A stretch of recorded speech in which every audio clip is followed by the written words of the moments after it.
السلام علیکم ورحمۃ اللہ وبرکاتہ۔ قرآن مجید کی سورہ آل عمران کی آیت نمبر 49 اور 50، 51، 52، 53 اور 54 نمبر کا ترجمہ اور مختصر سی تفسیر ہے۔ اس کو سن کر کے آگے شیئر کر دیں۔ اللہ پاک آپ کو جزائے خیر عطا فرمائے، آمین۔ اعوذ باللہ من الشیطان الرجیم۔ سورہ آل عمران کی آیت نمبر 54 کا ترجمہ یہ ہے، وَرَسُولًا إِلَىٰ بَنِي إِسْرَائِیل، اور رسول ہوگا اِلیٰ طرف بنی اسرائیل، اسرائیل کے، یعنی یعقوب علیہ السلام کے بیٹوں کی اولاد جو ہے کو بنی اسرائیل کہتے ہیں۔ انی بے شک میں قد تحقیق جئتکم لایا ہوں تمہارے پاس، بآیت ایک نشانی من ربکم تمہارے رب کی طرف سے، انی اخلق لکم من الطین کہیت الطیر، انی بے شک اخلق میں بنا دیتا ہوں، لکم تمہارے لیے، من الطین مٹی سے، کہیت مانند شکل، طیر پرندے کی، فانفخ پھر پھونک مارتا ہوں میں، فیہ اس میں، فیکون پس وہ ہو جاتا ہے یا ہو جائے گا، طیرم ایک پرندہ، باذن اللہ اللہ کے حکم کے ساتھ، اللہ کی اجازت کے ساتھ، وابرئ اور میں اچھا کر دیتا ہوں، الاکمہ مادرزاد اندھے کو، یعنی نبینے کو، پیدائشی اندھے کو، والابرص اور برس والے کوڑی والے مریض کو، برس والے مریض کو، وَأُحْيِي اور میں زندہ کرتا ہوں، الموتیٰ مردوں کو، بِإِذْنِ اللہ اللہ کے حکم کے ساتھ، وَأُنَبِّئُكُمْ اور میں بتاتا ہوں تم کو، پس خبر دیتا ہوں تم کو، بِمَا ساتھ اس کے جو، تَأْكُلُونَ تم کھاتے ہو، وَمَا تَدَّخِرُونَ اور جو تم ذخیرہ کرتے ہو، فِي بُيُوتِكُمْ اپنے گھروں میں، ان فی ذالک ان بے شک فی ذالک اس میں لآیتن البتہ ایک نشانی ہے، لکم تمہارے لیے، ان اگر کنتم مؤمنین، ان اگر کنتم ہو تم مؤمنین ایمان لانے والے۔ تو آگے 50 نمبر آیت میں اللہ پاک فرماتے ہیں پھر کیا کہا، وَمُصَدِّقًا اور تصدیق کرنے والا ہوں میں، لما واسطے اس کے جو بین یدی میرے سامنے ہے، من التورات تورات میں سے، وَلِأُحِلَّ اور حلال تاکہ میں حلال کر دوں، لکم تمہارے لیے، بعض الذی بعض وہ چیزیں جو حرما جو حرام کی گئی ہیں، علیکم تم پر، وجئتکم اور میں لایا ہوں تمہارے پاس، بآیت ایک نشانی، من ربکم تمہارے رب کی طرف سے، فاتقوا اللہ وَأَطِیعُونِ فاتقوا اللہ پس ڈرو اللہ سے، وَأَطِیعُونِ اور میری اطاعت کرو۔ آگے 51 نمبر آیت میں اللہ پاک فرماتے ہیں، ان بے شک اللہ تعالی ربی میرا رب ہے، وربکم اور تمہارا رب ہے، فاعبدوہ پس عبادت کرو اس کی، ھذا یہ صراط مستقیم، صراط رستہ مستقیم سیدھا۔ آگے 52 نمبر آیت میں اللہ پاک فرماتے ہیں، فلما پھر جب احسا محسوس کیا، عیسیٰ علیہ السلام نے، منہم ان میں سے، الکفر کفر کو، قالا تو بولے، من انصاری اللہ، من انصاری کون میرا مددگار ہوگا، اللہ اللہ کی طرف سے، قالا تو کہا، الحواریون حواریون نے، نحنو بے شک ہم سوائے اس کے نہیں، ہم انصارو مددگار ہیں اللہ کے، آمنا ہم ایمان لائے، باللہ اللہ پر، واللہ کے ساتھ، وشہد اور گواہ رہیے، بأننا بے شک ہم مسلمان ہیں۔ آگے 53 نمبر آیت میں اللہ پاک فرماتے ہیں، آگے کیا دعا سکھائی ہے، ربنا اے ہمارے رب، آمنا ہم ایمان لائے، بما ساتھ اس کے، انزلتا جو تو نے نازل کیا، واتبعنا اور پیروی کی ہم نے، الرسول رسول کی، یعنی عیسیٰ علیہ السلام کی، فاکتبنا تو پس لکھ دے ہم کو، مع الشاہدین گواہوں کے ساتھ۔ آگے 54 نمبر آیت میں اللہ پاک فرماتے ہیں وَمَكَرُوا وَمَكَرَ اللَّهُ وَاللَّهُ خَيْرُ الْمَاكِرِينَ۔ وَمَكَرُوا، اور انہوں نے ایک چال چلی، مکر کیا، وَمَكَرَ، اور تدبیر کی، چال چلی اللہ تعالیٰ نے بھی، واللہ، اور اللہ تعالیٰ خیر، بہتر سے بہترین ہے، الماکرین، تدبیر کرنے والوں میں سے۔ تو یہ ترجمہ ہے، اس کو 10 بار آپ نے سننا ہے، انشاءاللہ آپ کو یاد ہو جائے گا۔ یہاں پر اللہ پاک فرماتے ہیں وَرَسُولًا إِلَىٰ بَنِي، یعنی آیت نمبر 49 میں اللہ پاک فرماتے ہیں وَرَسُولًا إِلَىٰ بَنِي إِسْرَائِيلَ، اور بنی اسرائیل کی طرف سے رسول ہوگا، بے شک میں تمہارے پاس تمہارے رب کی طرف سے عظیم نشانی لے کر آیا ہوں کہ بے شک میں تمہارے لیے مٹی سے پرندے کی شکل کی مانند بناتا ہوں، پھر اس میں پھونک مارتا ہوں تو وہ اللہ کے حکم سے پرندہ بن جاتی ہے، اور میں اللہ تعالیٰ کے حکم سے پیدائشی اندھے کو اور برس والے مریض کو، کوڑی والے کو تندرست کر دیتا ہوں، اور مردوں کو زندہ کر دیتا ہوں، اور تمہیں بتا دیتا ہوں جو کچھ تم اپنے گھروں میں کھاتے ہو اور جو کچھ تم ذخیرہ کرتے ہو۔ ان فی ذالک لآیۃ لکم ان کنتم مؤمنین، بے شک اس میں تمہارے لیے ایک نشانی ہے اگر تم مومن ہو، ایمان لانے والے ہو۔ تو یہاں پر آگے دیکھو اللہ پاک نے فرمایا کہ رسول بھیجا بنی اسرائیل کی طرف، بے شک وہ کہتا ہے کہ میں لایا ہوں تمہارے پاس ایک نشانی، تمہارے رب کی طرف سے لایا ہوں، اپنی طرف سے کچھ بھی نہیں، یہ اللہ کی دی ہوئی مجھے اللہ کی نعمتیں ہیں۔ انی اخلق لکم، یہ کہ میں پیدا کرتا ہوں تمہارے لیے، من الطین، بناتا ہوں پرندوں سے، مٹی سے، من الطین، مٹی سے کہیت طیر، پرندے کی طرح، تو پس میں اس میں پھونک مارتا ہوں اللہ کے حکم کے ساتھ، تو وہ پھر کیا، یعنی جو کچھ بھی ہے یہ اللہ تعالیٰ کی طرف سے ہے۔ یہاں پر اللہ پاک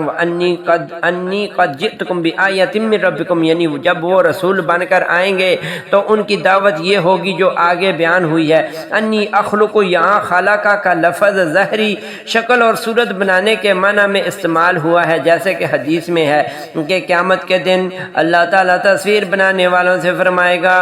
احیوا ما خلقتم، تم نے جو خلق کیا ہے، جو تم نے بنایا ہے اسے زندہ کرو۔ بخاری شریف کی کتاب البیوع کے اندر باب تجارت فما یکرہ، حدیث نمبر 2105 نمبر ہے۔ پیدا کرنے اور زندگی دینے کے معنی میں خالق صرف اللہ تعالیٰ ہے، تو اس سے یہ محسوس ہوا کہ تصویر بھی نہیں بنانی چاہیے جو بندہ تصویر بناتا ہے، لیکن آج کل کچھ میڈیا کے اندر ایسی تصاویر چلتی ہیں جن کے ذریعے مجبوری ہے، جیسے نوٹ کے اوپر اور کچھ ایسی مجبوریاں ہوتی ہیں، ان کے لیے اجازت ہے۔ آگے تیسری بات یہ ہے کہ بِإِذْنِ اللہ، یہاں اذن اللہ کا لفظ بار بار لانے سے یہ بتانا مقصود ہے کہ اگر اللہ تعالیٰ کا حکم نہ ہوتا تو عیسیٰ علیہ السلام یہ معجزات نہ دکھا سکتے، اور یہی ہر نبی کے معجزات کا حال ہے کہ وہ اللہ کے اختیار میں ہوتے ہیں، اللہ تعالیٰ نے ان کو دیا ہوتا ہے۔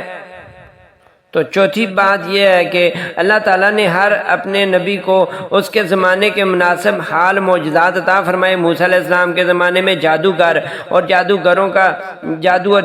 کا زور تھا، سو اللہ تعالیٰ نے انہیں وہ معجزات دے کر بھیجا جن سے تمام جادوگر دنگ رہ گئے اور ان کی عقل چکرا گئی۔ بالآخر وہ جادوگر از خود مسلمان ہوئے اور اسلام کی راہ میں سولی چڑھنے تک کے لیے تیار ہو گئے۔ عیسیٰ علیہ السلام کے زمانے میں بھی طب اور علوم طبیعہ اور سائنس کا چرچا تھا، سو اللہ تعالیٰ نے انہیں وہ معجزات عطا فرمائے جن کے سامنے تمام اتباع اور سائنسدان اپنے عاجز اور درماندہ ہونے کا اعتراف کیے بغیر نہ رہ سکے۔ ہمارے رسول اللہ صلی اللہ علیہ وسلم کے زمانے میں فصاحت اور بلاغت اور شعر و ادب کا ڈنکا بجا تھا، تو سو اللہ تعالیٰ نے ان پر وہ کتاب نازل فرمائی جس نے تمام فصحاء اور بلغاء کی گردنیں خم کر دیں۔ اللہ تعالیٰ نے انہیں 3 طرح کا چیلنج دیا۔ پہلے پورے قرآن کی مثال لانے کا، بنی اسرائیل کی 88 نمبر آیت میں اللہ پاک نے بتایا کہ اس طرح کی، پھر 10 صورتیں اس جیسی لانے کا حکم دیا۔ سورہ ہود کی 13 نمبر آیت میں اس کا بیان ہے۔ پھر اس جیسی کوئی ایک صورت لانے کا سورہ یونس کے اندر 38 نمبر آیت میں اللہ پاک نے بیان فرمایا، مگر وہ بار بار چیلنج سننے کے باوجود اس جیسی 10 صورتیں تو کجا اس جیسی ایک صورت بھی پیش نہ کر سکے۔ کیوں؟ اس لیے کہ پروردگار کے کلام مخلوق سے کلام سے مماثلت نہیں رکھتا۔ ابن کثیر اور رازی رحمۃ اللہ علیہ نے اس کی یہ تفسیر کی ہے۔ اور آگے اللہ پاک نے 50 نمبر آیت میں فرمایا، وَمُصَدِّقًا لِمَا بَيْنَ يَدَيْهِ مِنَ التَّوْرَاةِ وَلِأُحِلَّ لَكُمْ بَعْضَ الَّذِي حُرِّمَ عَلَيْكُمْ وَجِئْتُكُمْ بِآيَةٍ مِّن رَّبِّكُمْ فَاتَّقُوا اللَّهَ وَأَطِيعُونِ۔ اس کی تصدیق کرنے والا ہوں جو مجھ سے پہلے تورات سے ہے، اور تاکہ میں تمہارے لیے بعض وہ چیزیں حلال کر دوں جو تم پر حرام کی گئی تھیں، اور میں تمہارے پاس تمہارے رب کی طرف سے عظیم نشانی لے کر آیا ہوں، سو اللہ سے ڈرو اور میرا کہنا مانو۔ تو یہاں پر وَمُصَدِّقًا لِمَا بَيْنَ يَدَيْهِ، عیسیٰ علیہ السلام کے وقت تورات میں سے کئی حکم جو مشکل تھے موقوف ہوئے، باقی وہ تو تورات کا حکم تھا۔ عیسیٰ علیہ السلام اپنی کوئی الگ مستقل شریعت لے کر مبعوث نہیں ہوئے، بھیجے نہیں گئے تھے، بلکہ موسوی شریعت کی تائید اور تصدیق کرنے اور بنی اسرائیل کو تورات پر عمل کی دعوت دینے کے لیے آئے تھے۔ البتہ تورات میں بعض چیزیں جو بطور تشدید ان پر حرام کر دی گئی تھیں، ان کو اللہ کے حکم سے حلال قرار دینا بھی ان کے مقصد اور بعثت میں شامل تھا، جیسے کہ اونٹ کا گوشت اور حلال جانوروں کی چربی وغیرہ۔ بعض علماء نے کہا کہ عیسیٰ علیہ السلام نے صرف ان چیزوں کو حلال قرار دیا جنہیں یہود نے آپس کے اختلافات اور مشگافیوں کی وجہ سے حرام قرار دے لیا تھا، لیکن زیادہ صحیح یہ ہے کہ انہوں نے بعض چیزوں کی حرمت کو منسوخ بھی کیا تھا۔ ابن کثیر رحمۃ اللہ علیہ نے اس کی یہ تفسیر کی ہے۔ آگے 51 نمبر میں آیت میں اللہ پاک فرماتے ہیں، ان اللہ ربی و ربکم فاعبدوہ ھذا صراط مستقیم، بے شک اللہ ہی میرا رب ہے اور تمہارا رب ہے، بس اسی کی عبادت کرو، یہی سیدھا راستہ ہے۔ یعنی ہر نبی ہر بندے کو یہی دعوت دیتے ہیں آئے ہیں۔ ان اللہ ربی، عیسیٰ علیہ السلام نے معجزات پیش کرنے کے ساتھ ضروری سمجھا کہ اصل دین کی تاکید فرما دیں، تاکہ میرا اور تمہارا داتا، دینے والا، بگڑی بنانے والا، رزق دینے والا، صحت دینے والا اللہ ہے، سو اسی کی عبادت کرو۔ مگر افسوس کہ نصرانیوں نے مسیح علیہ السلام کو یا اللہ کا بیٹا قرار دے کر رب اور نفع و نقصان کا مالک سمجھ لیا اور ان سے فریادیں کرنے لگے۔ اور یہاں پر اللہ پاک نے آگے 52 نمبر آیت میں ارشاد فرمایا ہے، پھر جب عیسیٰ علیہ السلام نے ان سے کفر محسوس کیا، فلما احس عیسیٰ منہم الکفر قال من انصاری اللہ، تو کہا کون ہے جو میرا مددگار ہے اللہ کی طرف سے؟ قال الحواریون، تو حواریوں نے کہا نحن انصار اللہ، صرف ہم ہی اللہ کے مددگار ہیں۔ آمنا، ہم ایمان لے کر آئے ہیں باللہ، اللہ کے ساتھ، واشہد، اور ہے تو گواہ ہو جائے نبی، بے انا، بے شک مسلمون،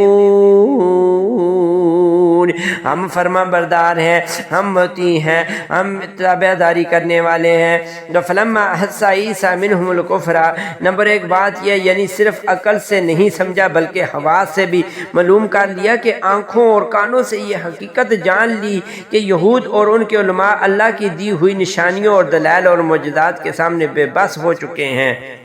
مگر ماننے کے لیے کسی صورت آمادہ نہیں، بلکہ ان کی زندگی کے درپے ہیں اور اس مقصد کے لیے سازشیں کر رہے ہیں، تو انہیں اپنی دنیا سے رخصت ہونے میں کچھ شبہ نہ رہا۔ اب انہیں فکر تھی کہ دین کی اشاعت اور تبلیغ کا کام رکنے نہیں چاہیے۔ چنانچہ انہوں نے اپنے پیروکاروں سے پوچھا کہ کون ہے جو اللہ کی طرف دعوت دینے اور اس کے رستے پر چلنے اور چلانے میں میرا مددگار ہوگا۔ تو اللہ تعالیٰ نے چند لوگوں کو توفیق عطا فرمائی، وہ ایمان لائے اور پوری تندہی کے ساتھ عیسیٰ علیہ السلام کی مدد کرتے رہے، اور یہی لوگ عیسیٰ علیہ السلام کے حواری کہلائے۔ یہاں یہ بات قابل غور ہے کہ عیسیٰ علیہ السلام اپنے ساتھیوں سے مدد مانگ رہے ہیں، اور اگر وہ مختار کل ہوتے تو مدد مانگنے کی کیا ضرورت تھی؟ ہمارے دور کے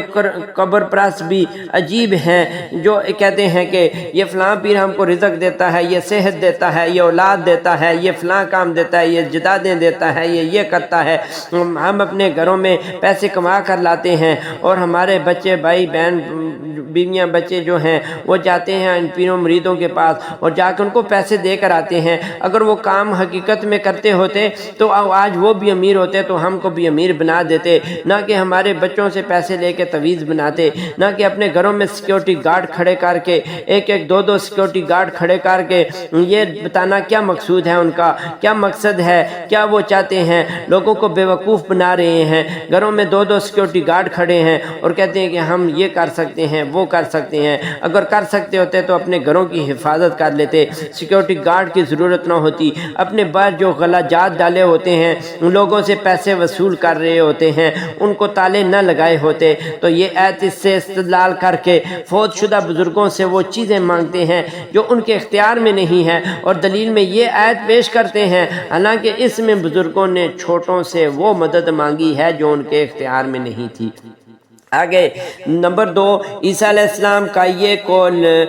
قول ویسا ہی ہے جیسا کہ رسول اللہ صلی اللہ علیہ وسلم ہجرت سے پہلے زمانہ حج میں مختلف قبائل عرب سے فرمایا کرتے تھے کہ کون ہے جو مجھے پناہ دے تاکہ میں لوگوں تک اپنے رب کا پیغام پہنچا سکوں۔ یہاں نبی صلی اللہ علیہ وسلم نے بھی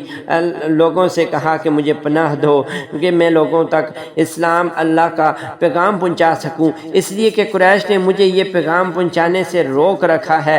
تاکہ آپ صلی اللہ علیہ وسلم کو انصار مل گئے جنہوں نے آپ کو پناہ دی اور اپنی جان اور مال سے آپ کی مدد فرمائی، مگر آپ کے حواری خاص جان و انصار مددگار صرف انصار ہی نہ تھے، مہاجر بھی تھے، جیسے کہ رسول اللہ صلی اللہ علیہ وسلم نے جنگ خندق کے دوران میں 3 دفعہ پوچھا کہ کون ہے جو بنو قریظہ کی خبر لائے گا۔ تینوں دفعہ زبیر رضی اللہ تعالیٰ عنہ اپنے آپ کو پیش کر کے کہتے ہیں کہ میں ہوں یا رسول اللہ صلی اللہ علیہ وسلم۔ تو آپ صلی اللہ علیہ وسلم نے فرمایا ہر نبی کے حواری ہوتے ہیں اور میرا حواری زبیر ہے۔ یہ مسلم شریف کی کتاب الفضائل الصحابہ باب من فضائل طلحہ حدیث نمبر 2415 نمبر ہے، اور اس حدیث کے جو راوی ہیں وہ جابر بن عبداللہ رضی اللہ تعالیٰ عنہ ہے۔ آگے اللہ پاک نے فرمایا 53 نمبر آیت میں ربنا آمنا بما انزلت، اے ہمارے رب ہم اس پر ایمان لائے جو تو نے نازل فرمایا اور ہم رسول کے پیروکار بن گئے، سو تو ہمیں شہادت دینے والوں کے ساتھ لکھ دے، فاکتبنا مع الشاہدین۔ آگے فرماتے ہیں وَمَكَرُوا وَمَكَرَ اللَّهُ وَاللَّهُ خَيْرُ الْمَاكِرِينَ۔ 54 نمبر آیت میں انہوں نے خفیہ تدبیر کی اور اللہ بھی خفیہ تدبیر کی اللہ نے، اور اللہ سب سے زیادہ خفیہ تدبیر کرنے والوں سے بہتر ہے۔ اور 54 نمبر آیت کا یہ ہے وَمَكَرُوا وَمَكَرَ اللَّهُ۔ شیخ شنقیطی نے فرمایا یہاں نہ یہودیوں کی خفیہ تدبیر کا ذکر فرمایا ہے اور نہ اللہ تعالیٰ کی خفیہ تدبیر کا، مگر اس سے دوسری جگہ ان کی تدبیر کا ذکر کیا ہے کہ انہوں نے آپ کو قتل کرنے کا ارادہ کر لیا تھا، جیسا کہ اللہ تعالیٰ نے سورہ نساء کی 157 نمبر آیت میں فرمایا وَقَوْلِهِمْ إِنَّا قَتَلْنَا الْمَسِيحَ عِيسَى ابْنَ مَرْيَمَ رَسُولَ اللَّهِ، اور ان کے یہ کہنے کی وجہ سے کہ بلا شبہ ہم نے ہی مسیح عیسیٰ علیہ السلام ابن مریم کو قتل کیا ہے جو اللہ کا رسول تھا۔ اور اللہ کی خفیہ تدبیر کا ذکر یہاں پر فرمایا اللہ تعالیٰ نے 157 نمبر آیت میں وَلَكِنْ شُبِّهَ لَهُمْ، اور لیکن ان کے لیے کسی کو اس مسیح کا شبیہ بنا دیا گیا، وہ عیسیٰ علیہ السلام کی شبیہ کی سولی دے کر سمجھ بیٹھے کہ ہم نے یعنی جو مشابہ تھا عیسیٰ علیہ السلام کے اس کو سولی دے کر کہتے ہیں کہ ہم نے عیسیٰ علیہ السلام کو قتل کر دیا ہے۔ مزید تفصیل کے لیے آپ دیکھ سکتے ہیں، دیکھیے سورہ نساء کی 157 نمبر آیت۔ لیکن اللہ تعالیٰ نے ان کو زندہ اٹھا لیا، اور اللہ تعالیٰ نے اگلی آیت میں انشاءاللہ بیان کریں گے۔ دعا ہے کہ اللہ پاک مجھے اور آپ سب کو قرآن اور حدیث کو سمجھنے اور اس پر عمل کرنے کی توفیق عطا فرمائے، آمین۔ وآخر دعوانا الحمدللہ رب العالمین والصلاة والسلام علی نبینا محمد وآلہ وصحبہ اجمعین برحمتک یا ارحم الراحمین۔